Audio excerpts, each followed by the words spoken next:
ಈ ಗಿಡದ ಹೂವು ಮಲ್ಲಿಗೆಯಂತೆ ಸುವಾಸನೆ ಭರಿತವಾಗಿವೆ.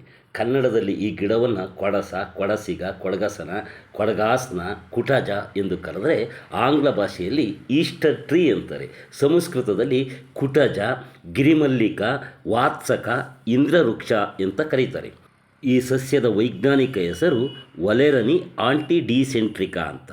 ಇದರ ಕುಟುಂಬ ಅಪೋಸೈನೇಸಿಯೆ. ಆಂಟಿಡಿಸೆಂಟ್ರಿಕಾ ಅನ್ನುವ ಇದರ ವೈಜ್ಞಾನಿಕ ಹೆಸರೇ ಸೂಚಿಸುವಂತೆ ಇದು ಬೇದಿಗೆ ರಾಮಬಾಣ.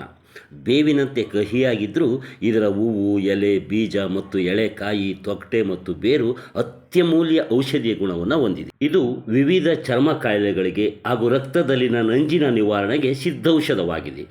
ಆಯುರ್ವೇದ ವೈದ್ಯರು ಜೀರ್ಣ ಸಮಸ್ಯೆ ಇರುವವರಿಗೆ ಕೊಡುವ ಕುಟುಜಾರಿಷ್ಟ ಅನ್ನುವ ಒಂದು ಆಯುರ್ವೇದ ಔಷಧಿ ಇದೆಯಲ್ಲ, ಆ ಕುಟುಜಾರಿಷ್ಟವನ್ನು ತಯಾರಿಸಲಿಕ್ಕೆ ಇದೇ ಮುಖ್ಯ ವಸ್ತು ಅಥವಾ ಇದೇ ಮುಖ್ಯ ಧಾತುವಾಗಿದೆ. ಕಫ ಮತ್ತು ಪಿತ್ತ ನಿವಾರಕ ಗುಣ ಇರುವ ಇದನ್ನು ಕರಾವಳಿ ಮತ್ತು ಮಲೆನಾಡಿನ ಜನರು ಹೆಚ್ಚಾಗಿ ಆಹಾರದಲ್ಲಿಯೇ ಬಳಸುತ್ತಾರೆ. ಅದರಲ್ಲಿಯೂ ಮಲೆನಾಡಿನ ಜನರು ಜಠರದ ಎಲ್ಲ ಕಾಯಿಲೆಗಳನ್ನು ಹೋಗಲಾಡಿಸುವ ಇದನ್ನು ವರ್ಷಕ್ಕೆ ಒಮ್ಮೆಯಾದರೂ ಅಡುಗೆಯಲ್ಲಿ ಬಳಸಿ ಊಟ ಮಾಡಿ ಚಪ್ಪರಿಸದೆ ಬಿಡಲಾರರು. ಭಾರತದ ಕಾಡುಗಳಲ್ಲಿ ಧಾರಾಳವಾಗಿ ಕಾಣಸಿಗುವ ಈ ಸಸ್ಯದ ಮೂಲ ಹಿಮಾಲಯದ ತಪ್ಪಲು ಪ್ರದೇಶವಾಗಿದೆ. ನನಗೆ ಈ ಸಸ್ಯ ತುಮಕೂರು ಸಮೀಪದ ದೇವರಾಯನದುರ್ಗದ ಕಾಡಿನಲ್ಲಿ ಸಿಕ್ಕಿದೆ. ಸುಮಾರು 5-6 ಅಡಿ ಪೊದೆಸಸ್ಯವಾಗಿ ಬೆಳೆಯುವ ಇದು ಮೇ ತಿಂಗಳ ಕೊನೆಯಲ್ಲಿ ಹೂವನ್ನು ಬಿಡಲಿಕ್ಕೆ ಆರಂಭಿಸುತ್ತದೆ. ಇದರ ಹೂವಿನ ಪರಿಮಳ ಮಲ್ಲಿಗೆಯಂತೆ ಎಲ್ಲರ ಗಮನವನ್ನು ಸೆಳೆಯುತ್ತದೆ. ಇದರ ಹೂವುಗಳು ಬಿಳಿ ಗೊಂಚಲಾಗಿ ಬಿರಿದು ಹೂವು ನೋಡಲು ತುಂಬ ಆಕರ್ಷಕವಾಗಿ ಕಾಣುತ್ತದೆ. ಇದರ ಹೂವುಗಳನ್ನು ಸಂಗ್ರಹಿಸಿ ಬಿಸಿಲಿನಲ್ಲಿ ಒಣಗಿಸಿಟ್ಟುಕೊಂಡರೆ ಬೇಕಾದಾಗ ತುಪ್ಪದಲ್ಲಿ ಒಗ್ಗರಣೆ ಹಾಕಿ ಪಲ್ಯ ಇಲ್ಲವೇ ಮಜ್ಜಿಗೆ, ತೆಂಗಿನ ತುರಿ, ಮೆಣಸಿನೊಂದಿಗೆ ರುಬ್ಬಿ ರುಚಿಕಟ್ಟಾದ ತಂಬುಳಿ ಮಾಡಬಹುದು.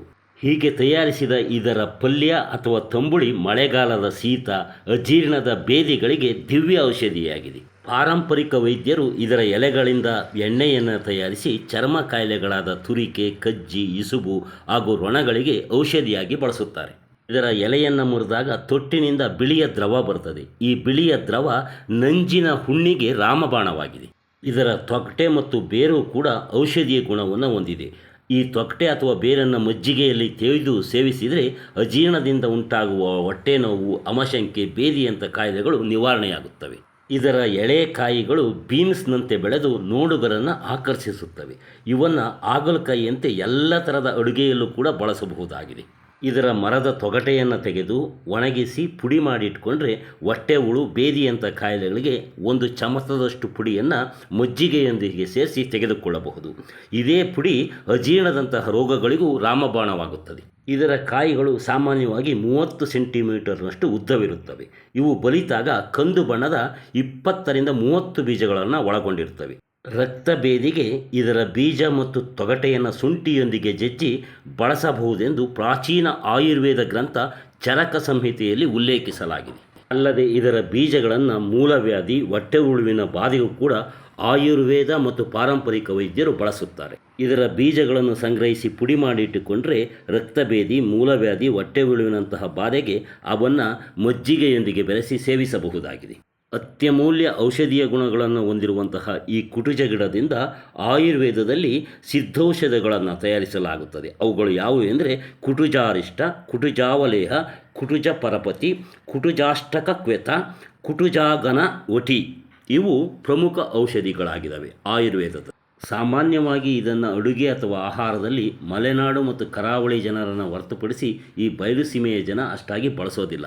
ಆದರೆ ಆಯುರ್ವೇದದಲ್ಲಿ ಸಿಗುವಂತಹ ಔಷಧಿಗಳನ್ನು ಅಂದರೆ ಈಗ ನಾನು ಏನು ಉಲ್ಲೇಖಿಸಿದೆ ಕುಟುಜಾರಿಷ್ಟ, ಕುಟುಜಾವಲೇಹ ಇವನ್ನು ಎಲ್ಲರೂ ಕೂಡ ಬಳಸುವಂಥದ್ದು ಅನಿವಾರ್ಯವೇ ಆಗಿದೆ. ಹೀಗಾಗಿ ಅತ್ಯಮೂಲ್ಯ ಔಷಧೀಯ ಸಸ್ಯವಾಗಿರುವಂತಹ ಈ ಕುಟುಜ ಅಥವಾ ಗಿರಿಮಲ್ಲಿಕ ಅಥವಾ ಇಂದ್ರವೃಕ್ಷಕ್ಕೆ ನೀವೊಂದು ಲೈಕ್ ಕೊಡಿ. ಹಾಗೆ ನಿಮ್ಗೇನು ಅನ್ನಿಸ್ತು ಅಂತ ಕಾಮೆಂಟ್ ಮಾಡಿ. ಈ ವಿಡಿಯೋ ಹೆಚ್ಚು ಇಷ್ಟವಾಗಿದ್ದರೆ ಇದನ್ನು ಶೇರ್ ಮಾಡಿ ನಿಮ್ಮ ಸ್ನೇಹಿತರು ಕಳಿಸಿ, ಅವರು ಕೂಡ ನೋಡಲಿ. ನೀವು ನೋಡುತ್ತಿರುವ ಈ ನೇಟಿವ್ ನೆಸ್ಟ್ ಯೂಟ್ಯೂಬ್ ಚಾನಲ್ಗೆ ಸಬ್ಸ್ಕ್ರೈಬ್ ಮಾಡ್ಕೊಳ್ಳಿ. ಎಲ್ಲರಿಗೂ ನಮಸ್ತೆ.